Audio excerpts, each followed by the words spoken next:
Hello friends. आज एक छोटी स्टोरी घेऊन होते जी सत्यकथेवर आधारित आहे. पंच, एका चिमुकल्या पिल्लाची भावनिक गोष्ट. तुम्ही सध्या इंटरनेटवरती बघत असाल.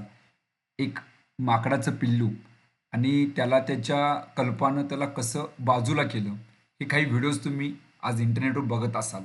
त्या पाठीमागचं रहस्य काय? त्या पाठीमागची सत्यता काय? ते आज आपण या स्टोरीमधून बघणार आहोत.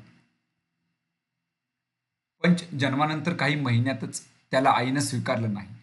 आईच्या कुशीत वाढण्याचं भाग्य त्याला लाभलंच नाही. एकटेपणा, आईची ऊब नाही, आपल्याच कळपात आपलेपणा नाही. पंच एकटा पडला. तुम्ही जर त्या व्हिडिओमध्ये बघत असाल, तो एका बाहुलीशी खेळत आहे. त्याच्याच कुशीत तो जात आहे.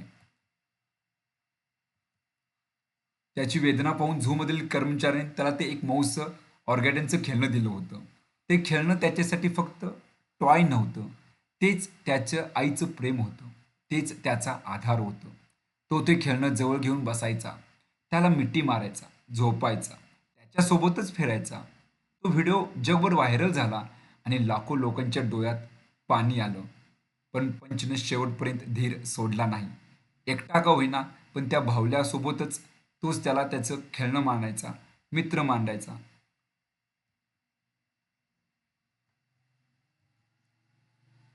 तुम्ही त्याचे काही फोटोग्राफ बघू शकता.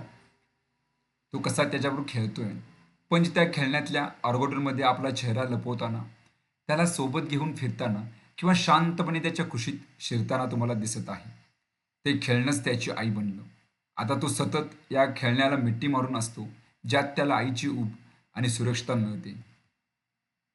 संघर्ष.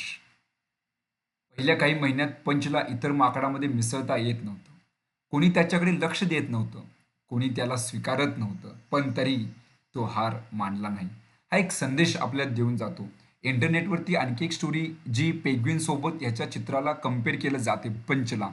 पण पेंग्विन हा कल्पातून स्वतःहून वेगळा गेलेला आणि त्याचा जो दृष्टिकोन होता पेंग्विनचा हा वेगळा होता. तो त्याचं स्वतःच आयुष्य जगायचा प्रयत्न करणार होता कल्पातून सोडून. पण ह्याची धडपड होती कल्पानं त्याला घेतलं पाहिजे, त्याला प्रेम दिलं पाहिजे. अजून एक संदेश देतो आपल्याला. No one was there by my side in my hard time, but I never stopped believing in myself. हळूहळू परिस्थिती बदलू लागली. एका माकडाने त्याला हलकीशी मिठी दिली. आज पंच एकटा नाही.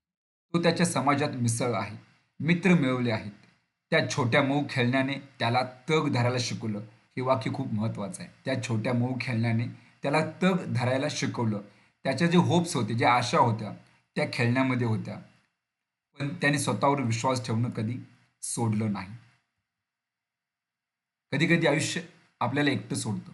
पण जर आपण स्वतःवर विश्वास ठेवला, तर जग कुठेतरी आपल्याला कोणीतरी पाठवतंच.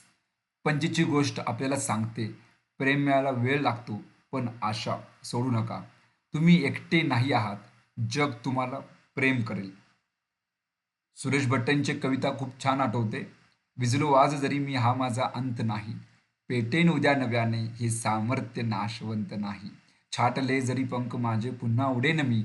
अडवू शकेल मजला अजून अशी भिंत नाही. अहो माझी झोपडी जाळण्याचे केले ते कैक कावे जळेल झोपडी अशी आग ती ज्वलंत नाही.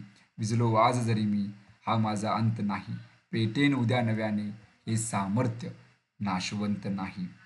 ही गोष्ट आवडली असेल तर लोकांपर्यंत शेअर करा. धन्यवाद.